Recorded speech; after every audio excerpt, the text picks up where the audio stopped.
Evangelio aplicado a la vida, con Salvador Gómez.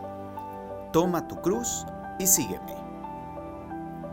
Lectura del Santo Evangelio según San Marcos, capítulo 8, versículo del 27 al 35. Salió Jesús con sus discípulos hacia los pueblos de Cesarea de Filipo, y por el camino les preguntó: ¿Quién dice la gente que soy yo? Ellos contestaron: algunos dicen que eres Juan Bautista, otros que Elías o alguno de los profetas. Entonces Jesús les preguntó: ¿y ustedes, quién dicen que soy yo? Pedro le contestó: tú eres el Mesías. Pero Jesús les dijo con firmeza que no conversaran sobre él. Luego comenzó a enseñarles que el Hijo del Hombre debía sufrir mucho y ser rechazado por los notables, los jefes de los sacerdotes y los maestros de la ley, que sería condenado a muerte y resucitaría a los 3 días. Jesús hablaba de esto con mucha seguridad. Pedro, pues, lo llevó aparte y comenzó a reprenderlo. Pero Jesús, dándose la vuelta, vio muy cerca a sus discípulos. Entonces reprendió a Pedro y le dijo: pasa detrás de mí, Satanás. Tus ambiciones no son las de Dios, sino de los hombres. Luego Jesús llamó a sus discípulos y a toda la gente y les dijo: el que quiera seguirme, que renuncie a sí mismo, tome su cruz y me siga. Pues el que quiera asegurar su vida la perderá, y el que sacrifique su vida por mí y por el Evangelio, la salvará. Palabra de Dios. Jesús viene de sanar a un ciego, lo que San Marcos ha narrado en el capítulo 8, versículos del 22 al 26. Él le fue abriendo poco a poco los ojos a ese ciego hasta que vio claramente. Ahora va a hacer lo mismo con los discípulos.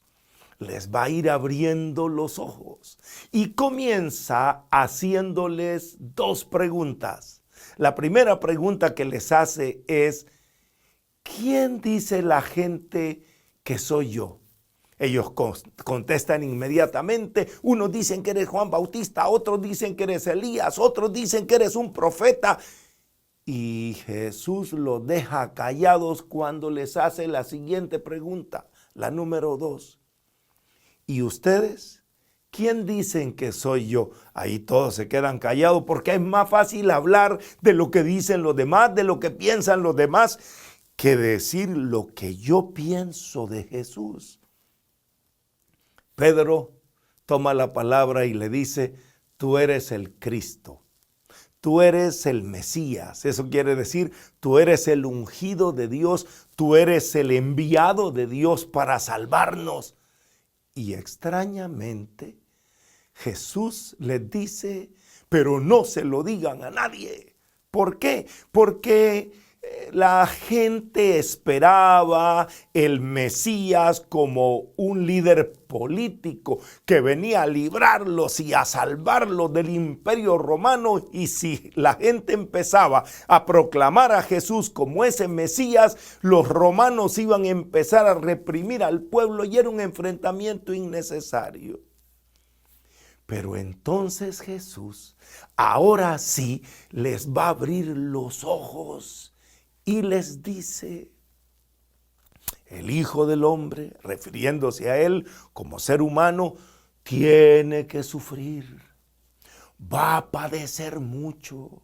Las autoridades judías, los sumos sacerdotes, los escribas, los responsables de Israel, lo van a condenar y voy a morir.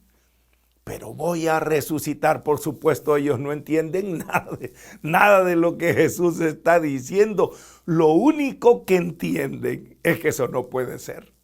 Si Él es el Mesías, si Él es el Señor, entonces Pedro lo lleva aparte que Pedro más atrevido, y lo reprende. San Marcos no pone qué es lo que le dice, pero San Mateo sí lo pone en el capítulo 16, en el versículo 22, cuando Pedro lo lleva aparte y le dice: lejos de ti, Señor, eso no te puede suceder, es que no puede ser. Y Jesús le dice: apártate, Satanás, porque tus pensamientos son de los hombres, no son pensamientos de Dios. Eso viene de la carne. ¿Por qué?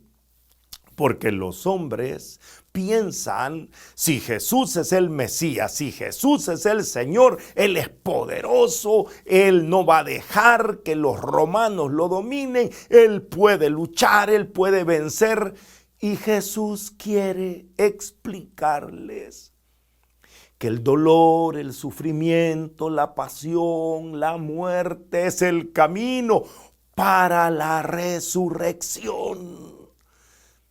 Desafortunadamente todavía no solo la gente, sino muchos creyentes, muchos cristianos predican lo que se llama un evangelio de prosperidad.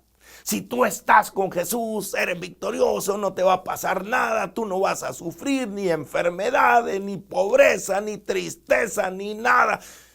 Y Jesús le dice a todos en ese momento, esta enseñanza se la da a todos, no solo a los 12, sino el evangelio dice a todos, incluso a nosotros. Jesús les dice: si alguno quiere venir detrás de mí, niéguese a sí mismo, tome su cruz y sígame. Ahora sí, se les abrieron los ojos. Seguir a Jesús es para valientes, para aquellos que están dispuestos a tomar la cruz, que quiere decir a dar la vida, a arriesgarse, a seguir la misma misión del Maestro, pero con el mismo camino del Maestro que pasa por el sufrimiento, por la cruz, por la muerte. En mi libro La riqueza de ser católico, porque de verdad es una riqueza poder asumir con mucho realismo nuestra vida cristiana, porque Jesús no vino a decirnos: el que quiera ser mi discípulo, agarre su vehículo y sígame, o súbase en la motocicleta y sígame, o camine por la alfombra y sígame. No, toma tu cruz. El sufrimiento, el dolor es parte de ese camino hacia la resurrección. Les voy a leer solo un poquito de este realismo con el que los católicos seguimos a Jesús. Les leo en el libro La riqueza de ser católico, de la página 43 en adelante. Los seres humanos sufrimos porque somos limitados. El dolor y la muerte son parte de la vida. El Padre Dios amaba mucho a su Hijo Jesús, sin embargo no lo libró del dolor y de la angustia cuando Él se lo pedía con insistencia. Jesús amaba a su madre, mas no le evitó la espada que atravesó su alma, y cuando estaba impotente al pie de la cruz, viendo sufrir a su hijo, Él no le evitó ese sufrimiento. El apóstol San Pablo, que plenamente estaba convencido de que Dios lo amaba, cuando le pidió al Señor que lo librara, le dijo: te basta mi gracia. Un verdadero milagro no se da solo cuando se sana una enfermedad o se obtiene una respuesta positiva a nuestras peticiones. Un milagro es también continuar creyendo, orando, esperando, caminando con ganas de vivir, a pesar de todas las adversidades. Y voy a terminar leyéndoles un poquito de lo que el Papa Benedicto XVI nos dejó escrito en un documento maravilloso que se llama Spes Salvi, Salvados por la Esperanza, en el número 37. Qué palabras, qué riqueza. Así pensamos los católicos. Ponga mucha atención. Podemos tratar de limitar el sufrimiento, luchar contra él, pero no podemos suprimirlo. Precisamente cuando los hombres han intentado evitar toda dolencia, tratan de alejarse de todo lo que podría significar aflicción. Cuando quieren ahorrarse la fatiga y el dolor de la verdad y del amor y del bien, caen en una vida vacía en la que quizá ya no existe el dolor, pero en la que la oscura sensación de la falta de sentido y de la soledad es mucho mayor aún. Lo que cura al hombre no es esquivar el sufrimiento ni huir ante el dolor, sino la capacidad de aceptar la tribulación, madurar en ella y encontrar en ella un sentido mediante la unión con Cristo que ha sufrido con amor infinito. El sufrimiento, sin dejar de ser sufrimiento, se convierte a pesar de todo en un canto de alabanza. Qué hermoso poder asumir que también el dolor, la enfermedad, la muerte son caminos para la resurrección. El mensaje que Jesús le da a sus discípulos y a nosotros es: yo no he venido a quitarles el sufrimiento, ni el dolor, ni la muerte. He venido para llenarlos con mi presencia, para invitarte a tomar la cruz, sabiendo que ese es el camino para la resurrección. Toma tu cruz y sígueme.